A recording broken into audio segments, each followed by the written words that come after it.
গল্পটা শুরু হয় এক ইচ্ছাকৃত বিস্ফোরণের ঘটনাকে কেন্দ্র করে। আগুন নেভানোর সময় ফায়ার ফাইটাররা একজন পুরুষকে জীবিত খুঁজে পায়। তাকে দ্রুত হাসপাতালে পাঠানো হয়। তার শরীরের বড় অংশ আগুনে পুড়ে যাওয়ায় কর্তব্যরত ডাক্তার মারফিন ব্যবহার করতে নিষেধ করেন, কারণ তাতে উদ্ধার কাজের সময় শক হওয়ার সম্ভাবনা ছিল। 1 ঘন্টার বেশি চিকিৎসার পর সেই ব্যক্তি বিপদমুক্ত হয়, কিন্তু যখন ডাক্তার তার নাম শুনল তখন পুরোপুরি হতবাক হয়ে গেল। সময় ঘুরে গেল বিস্ফোরণের ঘটনার 50 দিন আগে। আহত ব্যক্তির নাম পার্ক ইয়েংজে, 30 বয়স। জীবনে কিছুই অর্জন করেনি, ভার্চুয়াল মুদ্রায় বিনিয়োগ করে সব হারিয়েছে। সেদিন এক মহাজন তার কাছে আসে। পরে পার্ক ইয়েংজে যখন জ্ঞান ফিরে পায়, দেখে সে একটা অপারেশন টেবিলে বাঁধা। পাশে আরও একজন ছিল, যাকে দেখে বোঝা যায় তার অবস্থাও একই রকম, কিন্তু তার কিডনি ইতিমধ্যেই কেটে নেওয়া হয়েছে। মহাজন চোখ সংকুচিত করে তাকিয়ে শেষ সুযোগ হিসেবে 30 দিন সময় দেয়। এই সময়ের মধ্যে যদি সে 1,50,00,000 শোধ না করে, তাহলে শরীরের অঙ্গ প্রত্যঙ্গ দিয়েই সেই ঋণ শোধ করতে হবে। সিন বদলায়। পার্ক ইয়েংজেকে রাস্তার পাশে ফেলে দেওয়া হয়। সে হয়তো ভয় অথবা অন্য কোনো কারণে একটানা ঘুমিয়ে পড়ে, আর পরদিন সকালে জেগে ওঠে। তখন আর মাত্র 29 দিন বাকি। পার্ক ইয়েংজে একটি কারখানায় কাজ করে। তার সব বন্ধুরা তার চেয়েও গরিব। হঠাৎ সে শুনতে পায় তার এক সহকর্মী তার স্ত্রীর সঙ্গে ঝগড়া করছে। সম্ভবত তার জরুরি টাকার দরকার। ঠিক তখনই গ্রামের বাড়ি থেকে পার্ক ফু নামে তার বাবার ফোন আসে। সে জানায় যে এক তরুণ তাকে গাড়ি দিয়ে ধাক্কা দিয়েছে। চালক এটা গোপনে মীমাংসা করতে চায় আর 5 লাখ ওয়ান ক্ষতিপূরণ দিতে চায়। পার্ক ইয়েংজের মাথায় এক বুদ্ধি আসে। সে তার বাবাকে 3 লাখ ওয়ান দিয়ে বলে সেই চালক তার এক ঘনিষ্ঠ বন্ধুর ভাই, তাই আর মামলা করবে না। রাতে সে গ্রামের বাড়ি যায় আর খুঁজে পায় তার বাবার এক লাইফ ইন্স্যুরেন্স আছে। যদি কোনো সড়ক দুর্ঘটনায় তার মৃত্যু হয়, তাহলে 5 কোটি ওয়ান ক্ষতিপূরণ পাওয়া যাবে, আর সেই টাকা পাবে তার সরাসরি আত্মীয়। এত বড় অঙ্ক দেখে তার মাথায় এক সাহসী চিন্তা আসে। সে জানে ঋণ পরিশোধ না করতে পারলে মরতে হবে। এখন তো আর বসে থেকে বাবার দুর্ঘটনার অপেক্ষায় থাকা যায় না, তাই প্ল্যান বানাতে শুরু করে। সে অচেতনে একটি গলিতে হাঁটতে থাকে। সেখানে কয়েকজন স্কুল ছাত্র তাকে একা দেখে ঘিরে ধরে, আর কিছু না বলেই মারধর করে তার মূল্যবান জিনিসপত্র লুটে নেয়। পার্ক ইয়েংজে জ্ঞান হারায়। জ্ঞান ফেরার পর দেখে সে হাসপাতালে। তখন আর মাত্র 28 দিন বাকি। হঠাৎ সে শুনতে পায় বাইরের ঘরে তার বাবা পুলিশের সঙ্গে ঝগড়া করছে। ঝগড়ায় বলা হয়, সিসিটিভি ক্যামেরা দেখে আমার ছেলের অপরাধীকে খুঁজুন। পুলিশ অফিসার বলে, সব জায়গায়তে সিসিটিভি ক্যামেরা থাকে না। এসব কথা হঠাৎ করে পার্ক ইয়েংজেকে ভাবিয়ে তোলে। সে ভাবে, সত্যিই তো, সব জায়গায় তো সিসিটিভি থাকে না। তাই সে সেই আর্থিকভাবে সমস্যাগ্রস্ত সহকর্মীর সঙ্গে যোগাযোগ করে আর 6 লাখ ওয়ান দিয়ে কাউকে খুন করার জন্য ভাড়া করে। সে জানে তার বাবা প্রতি শুক্রবার চার্চে যায়। যেখানে যাওয়ার পথে এমন একটি গলি পড়ে যেখানে কোনো সিসিটিভি নেই, তাই পরিকল্পনা হয় ওখানেই কাজটি সারার। তবে এটিকে হত্যা মনে না হওয়া চাই, কারণ তখনই ইন্স্যুরেন্স কোম্পানি 5 কোটি ওয়ান তাকে দেবে। কাজ হয়ে গেলে পারিশ্রমিক হিসেবে 6 লাখ ওয়ান দেওয়ার প্রতিশ্রুতি দেয়। সহকর্মী রাজি হয়ে যায়, কিন্তু পরদিন সে আবার যোগাযোগ করে আর বলে ক্ষতিপূরণ যেহেতু 5 কোটি, তাই 1,50,00,000 দেওয়া উচিত, না হলে চুক্তি বাতিল হবে। পার্ক ইয়েংজে তখন খুবই আতঙ্কিত ছিল, তাই দাঁতে দাঁত চেপে রাজি হয়ে যায়। পরিকল্পনা মাফিক সে পুরনো এক বন্ধুকে নিয়ে বারবিকিউ খায়। মেয়েদের অনেক টিপস দেয়। বার্গার দোকানে গিয়ে কর্মীদের সঙ্গে হেসে কথা বলে, যেন সে সময় সে অন্যত্র ছিল সেই প্রমাণ তৈরি করে। কিন্তু পরদিন কিছুই ঘটে না। তখন পার্ক ইয়েংজে ভাবে পরিকল্পনা ব্যর্থ হয়েছে। কিন্তু ঠিক তখনই গ্রামের থানার ওসি ফোন করে জানায় তার বাবা আগের রাতে গাড়ি চাপায় মারা গেছে। প্রথমে সে ভাবে সব ঠিকঠাক হয়েছে, কাঁদতে কাঁদতে অভিনয় করে, কিন্তু পরে জানা যায় এটা দুর্ঘটনা ছিল না, বরং খুন ছিল। কারণ এক মেয়ে পুরো ঘটনা দেখেছে। গাড়ি ধাক্কা দেওয়ার পর থামেনি, বরং পিছনে ফিরে এসে আবার দেখে লোকটা মরেছে কিনা। এরপর আরও এক গুরুত্বপূর্ণ তথ্য বের হয়, তার বাবার মরদেহ পেছনের পাহাড়ে কবর দেওয়া হয়েছিল, মানে পুরো প্লেনে হত্যা করা হয়েছিল। এখন ইংজুর পরিকল্পনা পুরোপুরি ব্যর্থ। এখানেই প্রথম এপিসোড শেষ হয়ে যায়। দ্বিতীয় এপিসোডের শুরুতে এক ব্লগার পাহাড়ে লাইভ করার সময় ইয়েংজের বাবার লাশ খুঁজে পায়। এরপর আমাদের গত রাতের সিনে নিয়ে যাওয়া হয়, যেখানে 1 সপ্তাহ হয়নি এমন এক কাপল প্রথমবার দেখা করল। মেয়ে সোজা বলল ছেলেকে তার ইচ্ছার কথা। ছেলেটা অর্থটা বুঝে গেল সঙ্গে সঙ্গে। সে কিছু বলার আগেই মেয়ে জানালো সে কোথায় যেতে চায়, একটি নিরিবিলি আর রোমান্টিক জায়গায়। তাই তারা একসঙ্গে এক নির্জন গেস্ট হাউসে গেল। ফ্রেশ হয়ে মেয়ে আনল 2 গ্লাস রেড ওয়াইন। বোঝাতে চাইল রাতটা এখানেই কাটানোর ইচ্ছা। হঠাৎ রাত গভীর হলে ছেলেটা ফোনে। মেয়ের আওয়াজে ঘুম ভাঙল। মেয়ে বলল খুব জরুরি একটা কাজে বাইরে যেতে হবে, কিন্তু গভীর রাতে কোথাও ট্যাক্সি পাওয়া যাচ্ছিল না। আর সে ভদ্রতার খাতিরে নিজেই গাড়ি চালিয়ে বেরিয়ে পড়ল। পথে ছেলেটি ঘন ঘন হাই তুলছিল, মনে হচ্ছিল খুব ক্লান্ত। তাকে সতেজ করতে হঠাৎ মেয়েটা ওকে চুমু খায়। ছেলেটা ভয় পেয়ে যায় আর বুঝতে পারে সে একজনকে ধাক্কা মেরেছে। সঙ্গে সঙ্গে গাড়ি থেকে নেমে দেখে লোকটা আর কেউ নয়, পাক ইয়েংজুর বাবা। ইয়েংজুর বাবা তখনও নিঃশ্বাস নিচ্ছিল না, তাই ছেলেটা ধরে নেয় সে মেরে ফেলেছে তাকে। ছেলেটার আবেগ তখন চরমে পৌঁছায়। মেয়ে পুলিশে ফোন করতে চাইলে সে ওর হাত থেকে ফোন ছিনিয়ে নেয় আর বলে, ভুলে গেছো তুমি মদ খেয়েছিলে? ড্রিঙ্ক করে ড্রাইভ করা তো অপরাধ, এখন আবার খুন। পুলিশে ফোন দিলে আমাদের দুজনেরই সর্বনাশ হবে। ঠিক তখনই দূর থেকে গাড়ির আলো দেখা যায়। একজন গাড়ি নিয়ে কাছে আসে আর জিজ্ঞাসা করে আশেপাশে কোনো হোটেল আছে কিনা। তখনই দেখা যায় ইয়েংজুর বাবা লুকিয়ে আছে তাদের গাড়ির পেছনে।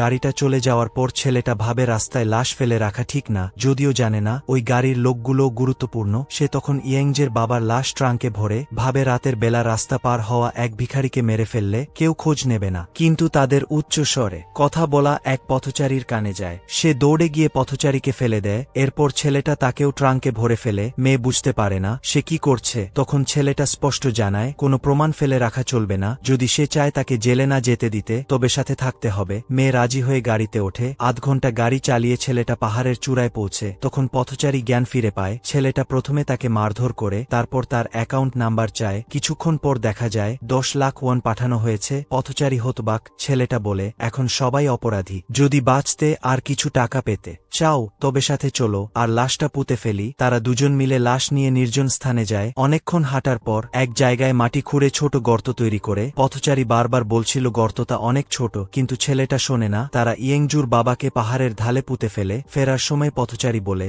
আরো 10 লাখ দাও, না হলে ঠিকঠাক হচ্ছে না। মেয়ে ছেলেটাকে সতর্ক করে। ছেলেটা ভাবনা চিন্তা করে অবশেষে আরো 20 লাখ ওয়ান পাঠায়। শহরে ফিরতে ফিরতে সকাল হয়ে যায়। ছেলেটার কাছে বাকি থাকে মাত্র 3 লাখের মতো। গাড়ি সারানোর টাকাও নেই, তাই সে মেয়েকে ফোন করে ধার চায়। মেয়ে মুখে হ্যাঁ বললেও সময় চায় 1 সপ্তাহ। 1 সপ্তাহ ভালোই কেটে যায়। হঠাৎ একদিন পথচারী ছেলেটার অফিসে আসে আর এখানে দিতে দ্বিতীয় এপিসোড শেষ হয়ে যায়। তৃতীয় এপিসোডের শুরুতে এই মেয়েটি দেখতে তার চেয়ে সুন্দর বলে তার বান্ধবী তাকে হিংসা করত। সে 3 জন ছেলেকে ভাড়া করে আর মেয়েটি নিয়ে গিয়ে গ্যাং রেপ করে। সেই ছিল সেই ডাক্তার লি জুইজন যে পার্ক ইংজুকে বাঁচিয়েছিল। এদিকে ওই পথচারী হান ডাক্তারকে খুঁজে পায়, যার উদ্দেশ্য ছিল 30 মিলিয়ন ওন চাঁদা দাবি করা। যদিও জানত এটা এক গভীর ফাঁদ, তবুও সে চেয়েছিল কেউ যেন গাড়ি চাপা দেওয়ার ঘটনাটা ফাঁস না করে। হান ডাক্তার প্রতিশ্রুতি দিয়েছিল 1 সপ্তাহের মধ্যে টাকা জোগাড় করবে, কিন্তু ঘটনার মোড় ঘুরে যায়। হান ডাক্তার যখন গাড়ি আনতে গিয়েছিল তখন কর্মচারী একটা প্রশ্ন করেছিল। শুধু ইঞ্জিন কভারে গুরুতর ডেন্ট ছিল, কিন্তু সামনের বাম্পার ছিল একদম অক্ষত। অবশ্যই সেটা ছিল এমন এক ঘটনা যেখানে কেউ উপর থেকে পড়ে গাড়িতে আঘাত করেছিল। যদি সামনে থেকে ধাক্কা দিত তাহলে বাম্পার ভেঙে যেত। এই কথাটাই হান ডাক্তারকে জাগিয়ে দিল। সে সাথে সাথে বাসায় ফিরে গিয়ে ড্যাশক্যামের রেকর্ড চেক করতে শুরু করলো। একাধিকবার প্রতিটি ফ্রেম বিশ্লেষণ করার পর সে বুঝতে পারল পার্ক ইংজুর বাবা ছিল সেই ব্যক্তি যাকে কেউ সেতু থেকে ফেলে দিয়েছিল। আর সে সোজা গিয়ে তার গাড়ির উপর পড়ে, মানে হান ডাক্তারকে ফাঁসানো হয়েছিল। আর ড্যাশক্যামের ফুটেজে সেই ব্যক্তি ধরা পড়ে যায় যে এই কাণ্ড সাথে যুক্ত ছিল। সে কেউ নয়, সেই পথচারী ছিল যাকে হান ডাক্তার টাকা দিতে বাধ্য করেছিল। তবে সত্যি এখানেই শেষ নয়। হান ডাক্তার পুরো ঘটনা জানতে পারার পর তার গার্লফ্রেন্ডকে দেখা করার জন্য ডাকে আর পুরো প্রমাণ তার সামনে তুলে ধরে। কিন্তু যা কেউ ভাবতে পারেনি, গার্লফ্রেন্ডের আচরণ হঠাৎ করেই বদলে যায়। হান ডাক্তার সাথে সাথে বুঝে যায় গার্লফ্রেন্ড ও সেই পথচারের লোকটির সাথেই ছিল। এই পর্যায়ে মেয়েটি আর অভিনয় করেনি, বরং চেঁচিয়ে বলে, মেয়ে থেকে টাকা ধার করা তুমি এক কাপুরুষ। প্রতিদিন তাকে ডেট করতে আসে ধনী আর সুন্দর ছেলেরা, 1000 না হলেও 800 তো হবেই। তার মতো সুন্দরী মেয়ে একটা অপদার্থের সাথে থাকবে তা কি সম্ভব? এই কথাটা হান ডাক্তারের আত্মসম্মানে চূড়ান্ত আঘাত হানে। সে মেয়েটির গলা চেপে ধরে জিজ্ঞেস করতে থাকে কেন তাকে এত নিচু চোখে দেখা হয়। ঠিক তখনই সেই পথচারী গাড়ির ভিতরে ঢুকে পড়ে আর আগেই ঔষধে ভেজানো রুমাল দিয়ে হান ডাক্তারকে জান করে দেয়। পরবর্তী সিনে দেখা যায় সেই প্রতারণার 2 সদস্য মিলে গাড়ি চালিয়ে এক নির্জন জায়গায় নিয়ে যায়। তারা হান ডাক্তারকে মাটি চাপা দিতে চেয়েছিল। কে জানে কতক্ষণ পর হান ডাক্তার জ্ঞান ফিরে পায়। সে মেয়েদের মুখের দিকে তাকিয়ে আরো রেগে যায় আর সে সোজা ড্রাইভ করে গার্লফ্রেন্ডকে উড়িয়ে দেয়। মৃত গার্লফ্রেন্ডের দিকে তাকিয়ে হান ডাক্তার আবার শান্ত হয়। তবে সেই প্রতারণার মূল হোতা কি তাকে ছেড়ে দেবে? সে একদম পাশ থেকে একটা কোদাল তুলে হান ডাক্তারের পেটে একের পর এক আঘাত করতে থাকে। ঠিক সেই সময় এই 2 জন রহস্যময় ব্যক্তি এই সিন ক্যামেরায় ছবি তুলে ফেলে। এখানে তৃতীয় এপিসোড শেষ সময়। চতুর্থ এপিসোডে ঠিক একইভাবে ওই জায়গা সিন দেখানো হয়। অনভিজ্ঞ মেয়েটি ভেবেছিল যেন সে তার রাজপুত্রকে খুঁজে পেয়েছে, কিন্তু সে রাতে মুখোশধারী 3 জনের দ্বারা পালাক্রমে ধর্ষিত হয়। আর পুরো ঘটনার মূল পরিকল্পনাকারী ছিল তার প্রেমিক পার্ক ইংজুন। বহু বছর পর মেয়েটি লি জুইজন একজন ডাক্তার হয়। একদিন সে বিস্ফোরণে সারা শরীর দগ্ধ হওয়া এক রোগীকে বাঁচায়। কাকতালীয়ভাবে সেই ব্যক্তির নামও ছিল পার্ক ইংজু। নামটি শোনার সঙ্গে সঙ্গেই তার অতীতের বেদনাগুলো যেন জেগে উঠল। রাগ, কষ্ট, ঘৃণা আর অন্যান্য অনেক অনুভূতি একসঙ্গে মিশে গেল। লি জুইজন নিজেকে শান্ত করার চেষ্টা করল, কারণ একই নামের অনেক লোক থাকতে পারে। এখানে সংক্ষেপে বলা যাক, লি নামের একজন ডাক্তার তাকে পছন্দ করতেন, কিন্তু লোকটির প্রায় বাইরে কাজ থাকত। পার্ক ইংজু সেই ব্যক্তি কিনা যে তার উপর অত্যাচার করেছিল তা জানার জন্য পরের দিন খুব সকালে লি জুইজন একটি বেসরকারি গোয়েন্দা সংস্থায় গেল আর 5 মিলিয়ন কোরিয়ান ওনের পুরো অর্থ পরিশোধ করে সেই 3 জনকে খুঁজে বের করার জন্য লোকটিকে অনুরোধ করল যারা তার উপর অত্যাচার করেছিল তারা এখন কোথায় থাকে আর কেমন আছে। লি জুইজন বেসরকারি গোয়েন্দা সংস্থা ত্যাগ করার পর সেই দুজন রহস্যময় ব্যক্তি ফিরে এল। আসলে তারা দুজনেই সেখানকার কর্মচারী ছিল আর অন্য একটি মামলায় কাজ করছিল। শীঘ্রই মালিক রিজার্ভ পুলিশের কাছ থেকে 3 জনের তথ্য পেল আর সঙ্গে সঙ্গেই লি জুইজনকে ফোন করল। প্রথমে সবচেয়ে লম্বা লিউ তাইজুন ধর্ষণের ঘটনার পর ডাকাতি ও ধর্ষণের মতো অপরাধে বহুবার কারাগারে গিয়েছিল। 3 বছর আগে একটি অল্পবয়সী মেয়েকে ধর্ষণের পর লিউ তাইজুন এতটাই কষ্ট পেয়েছিল যে নিজে থেকেই আত্মহত্যা করেছিল। তারপর ছোটখাটো চেহারার ইয়াং ইং হিউন গত বছর অতিরিক্ত মাদক সেবনের কারণে বাড়িতে মারা গিয়েছিল। আর মূল পরিকল্পনাকারী পার্ক ইংজু ধর্ষণের ঘটনার পর থেকে শান্তিতে জীবনযাপন করছিল। বর্তমানে সে তার গ্রামের বাড়িতে থাকে। লি জুইজন শুনে স্বস্তির নিঃশ্বাস ফেলল, অর্থাৎ তার সামনে থাকা পার্ক ইয়েংটে কেবল একজন সমনামধারী ব্যক্তি। তবে পরের দিন খুব সকালে মালিক রিজার্ভ পুলিশ অফিসারের কাছ থেকে একটি ফোন পেল। বিস্ফোরণের তদন্ত করার সময় সে জানতে পেরেছিল যে তার পূর্বসূরি যে পার্ক ইংজুকে খুঁজছে সে সেই হাসপাতালেই আছে। কিছুক্ষণ পর লি জুইজন যখন লি ডাক্তারের সাথে খাচ্ছিল তখন হঠাৎ মালিকের ফোন এল। ওপাশ থেকে উদ্বিগ্নভাবে জানানো হলো যে তথ্য ভুল ছিল, পার্ক ইংজু এখন গ্রামে নেই। আসলে এই পার্ক ইংজু নকল, সে একটি ফাঁদ পাতা চক্রের মূলহোতা আর ভান করছে। শীঘ্রই পুলিশ ওয়ার্ডে এল আর নকল পার্ক ইয়েংটেককে বিস্ফোরণ মামলার প্রয়োজনীয় জবানবন্দি নেওয়ার জন্য বলল। ছেলেটি তার শরীরে থাকা ক্যামেরাটির দিকে নির্লজ্জভাবে মিথ্যা কথা বলল। সে দাবি করল যে তাকে রহস্যময় ব্যক্তিরা একটি ভবনে অপহরণ করে নিয়ে গিয়েছিল। যখন সে আবার জেগে ওঠে তখন দেখে তার হাত পা বাঁধা, সামনে দুজন লোক মারামারি করছিল। কেন? সে অনুমান করেছিল সম্ভবত তাকে হত্যা করা হবে কিনা তা নিয়ে তাদের মধ্যে ঝগড়া হচ্ছিল। তারপর জাকারি জিতেছিল। সে তার শরীরে এক বালতি পেট্রোল ঢেলে আগুন লাগিয়ে দেয়। এরপরের ঘটনা তার আর কিছুই মনে নেই। গুরুতরভাবে দগ্ধ হওয়ার কারণে পুলিশ নকল পার্ক ইয়েংটেকের আঙুলের ছাপ সংগ্রহ করতে পারে না, তাই আপাতত তার পরিচয় নিশ্চিত করা সম্ভব হয়নি। নকল পার্ক ইংজু বুঝতে পারল যে হাসপাতালে থাকা ঝুঁকিপূর্ণ, তাই সে অবিলম্বে দায়িত্বপ্রাপ্ত ডাক্তারের সাথে যোগাযোগ করে দ্রুত ছাড়পত্র দেওয়ার অনুরোধ করল। একই সময়ে লি জুইজন একটি ছুরি তুলে নিল। সে মনে মনে অসংখ্যবার কল্পনা করেছে কিভাবে সেই ইংজুকে হত্যা করবে যে তার উপর অত্যাচার করেছিল। তবে যখন তার হুঁশ ফিরল তখন নকল পার্ক ইংজু ইতিমধ্যেই ছাড়পত্র নিয়েছে। সে হতাশ হয়ে লোকটির ট্যাক্সির পিছনে ছুটল, যা দেখে নকল পার্ক ইংজু ভয় পেয়ে যায়। আসলে লি জুইজন কেবল সেই নীচ লোকটিকে জিজ্ঞাসা করতে চেয়েছিল যে তার উপর অত্যাচার করেছিল তার কি এতটুকু আফসোস আছে কিনা। নকল ইংজু মনে করে তার কাছে তার কোনো ডিওন আছে কিনা। সেই নকল পার্ক ইংজু কিছুই জানত না, তাই সে খুব ইদ্ধতের সাথে তাকে একটি কটু কথা বলল আর ড্রাইভারকে দ্রুত গাড়ি চালাতে বলল। ট্যাক্সিটির চলে যাওয়া পথের দিকে তাকিয়ে লি জুইজন তার নিজের হাতে তার প্রতিশোধ নেওয়ার সিদ্ধান্ত নিল। এখানে চতুর্থ নম্বর এপিসোড শেষ হয়। 5ম নম্বর এপিসোডে ব্ল্যাকমেইলের মূল পরিকল্পনাকারী হান ডাক্তার আর তার মহিলা সঙ্গীকে একটি নির্জন জায়গায় কবর দেয়। এরপর হান ডাক্তারের রূপে নিজেকে সাজিয়ে তার পরিচয়ে জীবনযাপন করার চেষ্টা করে। তবে অপ্রত্যাশিতভাবে হান ডাক্তারের স্ত্রী আগেই এক ডিটেকটিভ এজেন্সির মালিককে তার নিয়মিত বিবাহ বহির্ভূত সম্পর্কে লিপ্ত স্বামীর প্রমাণ সংগ্রহের জন্য নিযুক্ত করেছিল। সৌভাগ্যক্রমে ডিটেকটিভ এজেন্সির 2 কর্মচারী শুধু প্রমাণই তোলেনি, বরং ভুল করে ব্ল্যাকমেইলের মূল পরিকল্পনাকারীর হত্যার মুহূর্তটিও ক্যামেরাবন্দি করে ফেলে। বিষয়টি গুরুতর মনে হওয়ায় মালিক সঙ্গে সঙ্গে পুলিশে খবর দেয়। অন্যদিকে ইংজু বাবা হত্যার দোষী সাব্যস্ত হবে বলে 5 কোটি ওন ইন্স্যুরেন্স পায়নি। তাছাড়া ইংজুর খারাপ ব্যবহারের জন্য ক্ষতিপূরণ পাওয়া আরও কঠিন হয়ে পড়ে, তাই সে হত্যাকারীকে সরিয়ে দিতে চায়। চাইনিজ হত্যাকারী যখন তাদের দুজনের সাক্ষাতের স্থানে যাওয়ার জন্য প্রস্তুত হচ্ছিল তখন হান ডাক্তারের পরিচয়ে থাকা মূল পরিকল্পনাকারী তার সাথে দেখা করে। আসলে তারা দুজনে একসময় জেলখানার সহবন্দী ছিল। জেল থেকে মুক্তির আগে মূল পরিকল্পনাকারী শ্রমিকটিকে একটি ফোন নম্বর দিয়েছিল যাতে কোনো অসুবিধা হলে বা কোনো লাভজনক কাজের সুযোগ থাকলে সে যেন যোগাযোগ করে। আর জেল থেকে বেরিয়ে মূল পরিকল্পনাকারী মেয়েটির সাথে জোট বাঁধে। এই মেয়েটি ধনী পরিবারের মেয়ে সেজে ধনী ছেলেদের আশেপাশে ঘোরাঘুরি করত আর সুযোগ বুঝে সেই সব কামুক ও ভীতু ধনী ছেলেদের ব্ল্যাকমেইল করত। একটি ঘটনায় কয়েক লাখ ওন কামানো যেত। এভাবে ব্ল্যাকমেইলের দলটি কিছুদিন ধরে কাজ চালিয়ে যাচ্ছিল। একদিন মূল পরিকল্পনাকারী চাইনিজ হত্যাকারীর ফোন পায়। তখন ওই মেয়েটি হান ডাক্তারকে আকৃষ্ট করার চেষ্টায় ছিল। চাইনিজ হত্যাকারী জানায় যে তার কাছে একটি বড় কাজের সুযোগ আছে আর সে চায় মূল পরিকল্পনাকারী যেন তাতে অংশ নেয়। আর এটি ছিল ওই ঘটনা যেখানে ইংজু তার বাবাকে অ্যাক্সিডেন্ট করার জন্য পাঠায় যাতে করে ইন্স্যুরেন্স কোম্পানি থেকে মোটা অঙ্কের টাকা টাকা নিতে পারে, তবে কাকতালীয়ভাবে মূল পরিকল্পনাকারী আর সেই ইংজু একই গ্রামের বাসিন্দা ছিল। তারা ছোটবেলায় কয়েকবার মুখোমুখি হয়েছিল। সময় বয়ে যায়, আর যেদিন কাজটি করার কথা সেদিন পরিকল্পনা অনুযায়ী মূল পরিকল্পনাকারী পূর্ণ শক্তিতে ইংজুর বাবার দিকে গাড়ি চালিয়ে দেয়। তবে ইংজুর বাবা মরেনি। হিসো তাকে জীবিত দেখে খুব ঘাবড়ে যায়, সঙ্গে সঙ্গে গাড়ি ঘুরিয়ে দ্বিতীয়বার ধাক্কা মারে। চাইনিজ নিশ্চিত হওয়ার জন্য গাড়ি থেকে নেমে দেখতে যায়। ঠিক সেই সময় পেছন থেকে ইংজুর বাবার এক বান্ধবী ঘটনাটি দেখে ফেলে। চাইনিজ তাকে তাড়া করে, তবে একটি মোড় ঘোরার পরেই তারা অদৃশ্য হয়ে যায়। এদিকে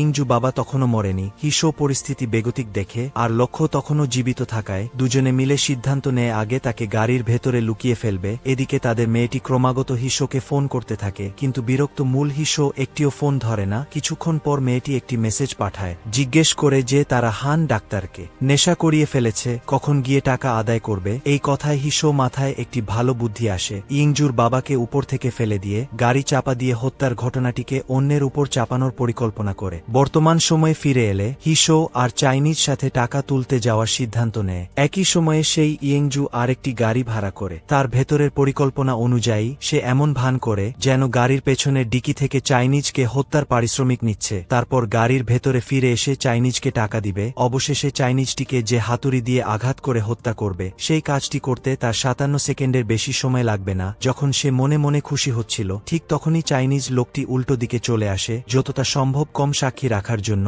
সেই ইংজু সে চাইনিজকে একটি নির্জন জায়গায় নিয়ে যেতে চায়, কিন্তু তারা জানতেও পারেনি যে ব্ল্যাকমেইলের মূল পরিকল্পনাকারী হিসো তাদের পিছু নিয়েছে। নির্জন স্থানে যাওয়ার পথে তারা পুলিশের তল্লাশির মুখোমুখি হয়। প্রথম দিকে চাইনিজটি খুব ঘাবড়ে যায়, কিন্তু আসলে পুলিশ হান ডাক্তারকে হত্যাকারী মূল পরিকল্পনাকারীকে খুঁজছিল। তখন পেছন থেকে হিসো গাড়ি থেকে লাফিয়ে পাহাড়ে পালিয়ে যায়। নতুন পরিচয় পেয়েও এত তাড়াতাড়ি সেটি আর ব্যবহার করতে না পারায় সে খুব হতাশ হয়। এবার দুটি ভাগে ভাগ করা যাক। সেই চাইনিজকে ইংজু একটি পরিত্যক্ত ভবনে নিয়ে যায় আর তার পরিকল্পনা অনুযায়ী সব ব্যবস্থা করে, কিন্তু ভাগ্য খারাপ। চাইনিজটি একটি লোহার রড কেড়ে নিয়ে সেই ইংজুকে আঘাত করে। কয়েকটি আঘাতের পরই সে অজ্ঞান হয়ে যায়। ঠিক তখনই হিসো ফোন আসে। কিছুক্ষণ পর তারা দুজন ভবনের নিচে আলোচনা করে। এখন সারা দেশে মূল হিসোর গ্রেপ্তারি পরোয়ানা জারি হয়েছে। ধরা পড়লে নিশ্চিত মৃত্যুদণ্ড। সেই চাইনিজ সেই ইংজুকে বাঁধতে দেখে হঠাৎ একটি ভালো বুদ্ধি ভাবে, যদি সে সেই ছেলেটির পরিচয়ে বেঁচে থাকে তাহলে শুধু খুনের সন্দেহ এড়ানো যাবে না, বরং 5 কোটি ওনের ক্ষতিপূরণও পাওয়া যাবে। তাই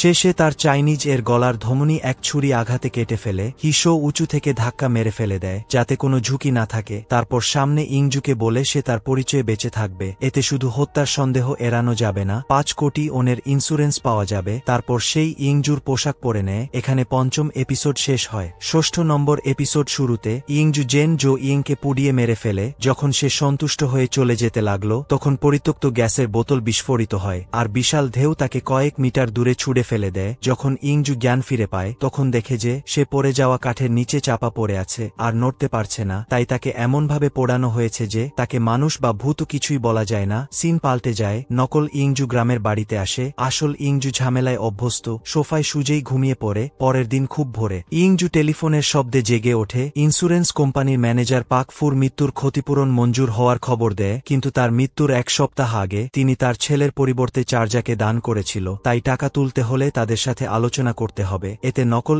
ইংজু এতটাই রেগে যায় যে সে সঙ্গে সঙ্গে চার্জের টাকা চাইতে বের হয়। অ্যাপার্টমেন্টের দরজায় ধাক্কা লেগে একজনের সাথে তার ধাক্কা লাগে। এই ব্যক্তি আর কেউ নন, গোয়েন্দা সংস্থার মালিক। তিনি লি জু ইজনের অনুরোধে ইংজুর ব্যথানাশক ওষুধ পরিবর্তন করে ঘুমের ওষুধ ঢুকিয়ে দেয়। কিছুক্ষণ পরেই এই ছেলেটি চার্জে ছুটে যায় আর নানকে তার বাবাকে প্রলুব্ধ করে ইন্স্যুরেন্সের টাকা হাতিয়ে নেওয়ার অভিযোগ করে। অপ্রত্যাশিতভাবে নান সরাসরি ফোন বের করে পাকফুর জীবদ্দশায় রেকর্ড করা উইলটি শোনাতে শুরু করে। ঠিক সেই সময় ইংজু লক্ষ্য করে যে কখন লি জু ইয়েং পিছনে এসে বসেছে। সে সত্যিই বুঝতে পারে না একজন পাগল ডাক্তার কেন সবসময় তার পিছু নেয়। বলতে বলতে ব্যথানাশক ওষুধ খেতে খেতে সে চার্জ থেকে বেরিয়ে যায়। বেশি দূর না যেতেই পাকফুকে ধাক্কা দেওয়া গলিতে পৌঁছে যায়। নকল ইংজু হঠাৎ ফিরে দেখে লি জু ইয়েং আবার তার পিছু নিয়েছে। সে যখন স্পষ্ট করে বলতে চায় যে সে সেই ব্যক্তি নয় যাকে তারা খুঁজছে, তখনই ঘুমের ওষুধের প্রভাব শুরু হয়। এক মুহূর্তে সে সারা শরীরে দুর্বলতা অনুভব করে আর কথা বলতেও অসুবিধা হয়। 1 মিনিটেরও কম সময়ে সে রাস্তার পাশে আবর্জনার স্তূপে মুখ থুবড়ে পড়ে যায়। লি জু ইয়েং আগে থেকে প্রস্তুত করা ছুরি বের করে যে নিচ ব্যক্তিটি তার ক্ষতি করেছিল তাকে শেষ করতে উদ্যত হয়, কিন্তু গোপনে অনুসরণ করা লি ডাক্তার তাকে ডেকে থামান। প্রেমের গল্পের কথা বাদ দেওয়া যাক। মোটকথা লি ডাক্তার মনে করে একজন নিচ ব্যক্তির জন্য নিজের জীবন নষ্ট নষ্ট করার কোনো মানে হয় না। এছাড়াও তিনি লোক মারফত জু ইজনের সাথে ঘটে যাওয়া ঘটনা তদন্ত করিয়েছে। তিনি গভীরভাবে সহানুভূতিশীল আর এই পশুটিকে জীবন্ত ছিঁড়ে ফেলতে চান, কিন্তু সে এর যোগ্য নয়। তাই লি ডাক্তার চান লি জু ইয়েং তার সাথে ফিরে গিয়ে ভালোভাবে জীবনযাপন করুক। লি জু ইয়েং হত্যার ধারণা ত্যাগ করলেও তার কষ্ট কিছুতেই কম হয় না, তাই সে ইংজুর দিকে ছুটে যায়। সিন পাল্টে যায়। লি ডাক্তার লি জু ইয়েংকে নিয়ে শহরের দিকে রওনা হন। পথে সে তার মামা পরিচয়ে একজনের ফোন পায়। ওপাশ থেকে তাকে অবিলম্বে সেখানে যেতে বলা হয়, কিন্তু লি ডাক্তার অসুবিধার অজুহাত দেখিয়ে রিজেক্ট করে। সহানুভূতিশীল লি জু ইয়েং লি ডাক্তারের দ্বিধা বুঝতে পেরে তাকে সেখানে যাওয়ার জন্য উৎসাহিত করে। একই সময়ে ইংজু তার বাসায় ফিরে আসে। সে এখন শুধু এই ভুতুড়ে জায়গা থেকে দ্রুত পালাতে চায়, কিন্তু মূল্যবান জিনিসপত্র গোছানোর সময় সে অপ্রত্যাশিতভাবে লি জু ইয়েং এর ছাত্র জীবনের প্রচারমূলক ভিডিওর কভারটি খুঁজে পায়। তার হঠাৎ মনে পড়ে তাদের দলের ছোট বোনটি একবার বলেছিল যে সে একটি মেয়েকে খুব অপছন্দ করে এবং সেই মেয়েটি ছিল তরুণী লি জু ইয়েং। তাই সে একটি পরিকল্পনা করে ছোট বোনটিকে কয়েকজন উদ্যমী ছাত্র খুঁজে বের করতে বলে আর তারপর লি জু ইয়েংকে ডেকে পাঠাতে বলে। অর্থাৎ সেই বছর ধারাবাহিক ধর্ষণের মূল নেতা আসলে ছিল হিসো। কিছুক্ষণ পরেই এই নকল ইংজু বাস স্টেশনে আসে। সে যখন বসে তখন তার ফোন বেজে ওঠে। স্ক্রিনে 30 দিনের কাউন্টডাউন শেষ হওয়ার মেসেজ দেখা যায়। নকল ইংজু বিষয়টি পাত্তা দেয় না আর ফোনটি পকেটে রেখে দেয়, কিন্তু পরের মুহূর্তেই একটি ভ্যান তার সামনে এসে থামে আর কয়েকজন লোক তাকে জোর করে গাড়ির ভেতরে ঢুকিয়ে নেয়। গল্পের শেষে লি ডাক্তার একটি কারখানায় আসে। সেই মামা আসলে ছিলেন একজন সুদের কারবারি। তিনি এখানে অঙ্গ প্রতিস্থাপনের কাজে সাহায্য করতেন। মালিক তাকে মনে করিয়ে দেন যে আজকের কাজটি যেন ভালোভাবে করা হয় আর প্রয়োজনীয় সবকিছু যেন বের করে নেওয়া হয়, না হলে জীবন বাঁচলেও ছোট ভাইদের হাতে মরতে হবে। শীঘ্রই লি ডাক্তার অপারেশন থিয়েটারে প্রবেশ করে। তিনি দেখেন বিছানায় শুয়ে থাকা ব্যক্তিটি আর কেউ নন, ইংজু। এই মুহূর্তে ইংজুর মাথা আর পা বিছানায় শক্ত করে আটকে রাখে। লি ডাক্তার তার ভালোবাসার মেয়েটির ছোটবেলার গ্যাং রেপের কথা মনে পড়ে, তাই নকল ইংজুর শরীর অজ্ঞা না করে জীবন্ত সব অঙ্গ প্রত্যঙ্গ বের করে। আর এখানে এই ড্রামাটি শেষ হয়ে যায়। এই ড্রামাটি যেহেতু একদম নতুন ড্রামা, তাই নেটফ্লিক্স চাইলে যে কোনো সময় এই ভিডিওটি ব্লক করে দিতে পারে। যদি আপনারা সাপোর্ট করে থাকেন, যতবার ব্লক করবে আমি ততবার আপলোড করব। আমাদের ভিডিওতে লাইক এবং সাবস্ক্রাইব করে আমাদের সাথে থাকুন। ধন্যবাদ।